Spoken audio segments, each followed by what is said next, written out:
পড়াশোনা শেষ করেই যেদিন থেকে আব্বুর সাথে খামারে কাজ করা শুরু করেছি, সেদিন থেকেই শোনা শুরু করেছি নানান ধরনের কথা। এত পড়াশোনা করেও, এত রোদের ভিতরে, বৃষ্টির ভিতরে এত কষ্টের কাজ করে পরিবার, পরিজন আর আশেপাশের এই ধরনের মানুষের কথা শুনতে শুনতে আমার একেবারে অতিষ্ঠ হয়ে গেছি।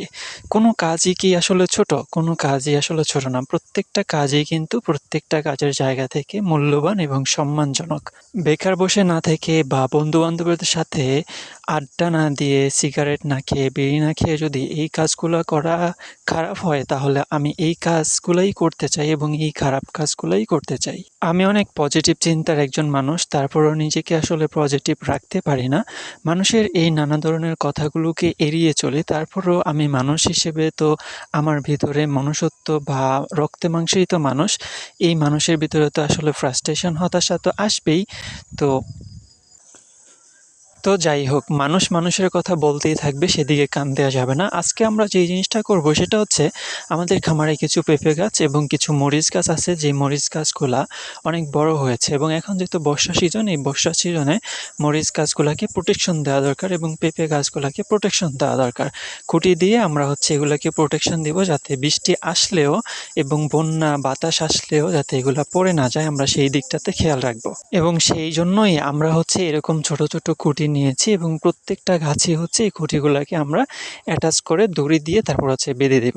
তো আমার এই কাজগুলা করতে বেশ ভালোই লাগে। একেবারে ছোট থেকে এই জিনিসগুলাকে উঠানোর ভিতরে একটা মজা আছে। সো মানুষ যা বলে বলুক, মানুষ যা করে করুক, সেটা আমি একজন পজিটিভ চিন্তার মানুষ হিসেবে এড়াইয়া চলার চেষ্টা করি এবং দিন শেষে প্রকৃতির সাথে থাকতে এবং প্রকৃতির এই কাজগুলা করতে আমার বেশ ভালোই লাগে। কারণ আমি চোখের সামনে থেকেই দেখতে পারি যে আমি আজকে একরকম একটা গাছ দেখে গেছি এবং কালকে গিয়ে আবার আরেক রকম দেখতে পাচ্ছি। নতুনত্ব, সবুজ পাতা, প্রাকৃতিক পরিবেশ, পাখির কিচিমিচির শব্দ, সব মিলিয়ে কিন্তু পরিবেশটা দারুণ একটা ফিল দেয় আমাকে, দারুণ একটা মোমেন্ট ক্রিয়েট করে এবং আমি যত হতাশা, ফ্রাস্ট্রেশন আছে সেগুলা ভুলে থাকতে পারি। আসসালামু আলাইকুম। বর্ষা সিজন চলে আসছে। আমাদের রোপণ করা যে পেঁপে গাছগুলো ছিল সেগুলো অনেক বড় হয়ে গেছে এবং মরিচ গাছগুলোও অনেক বড় হয়ে গেছে। এজন্য এগুলাকে প্রোটেক্ট করতে হবে। কারণ বর্ষা সিজনে অনেক বাতাস হয়। বাতাস হওয়ার কারণে এগুলা হচ্ছে পড়ে যাওয়ার সম্ভাবনা থাকে। তো এখন আমরা যে জিনিসটা করব সেটা হচ্ছে, এগুলাতে আমরা খুঁটি দিব, ছোট ছোট খুঁটি দিয়ে এগুলাকে বেঁধে দিব এবং এই প্রসেসটাই হচ্ছে আজকে আপনাদেরকে দেখাবো। কালকে আমি যেটা করছি সেটা হচ্ছে, এই যে যেগুলা পড়ে গেছে মরিচ গাছ, ওগুলাতে হচ্ছে আমি খুঁটি বেঁধে দিছি।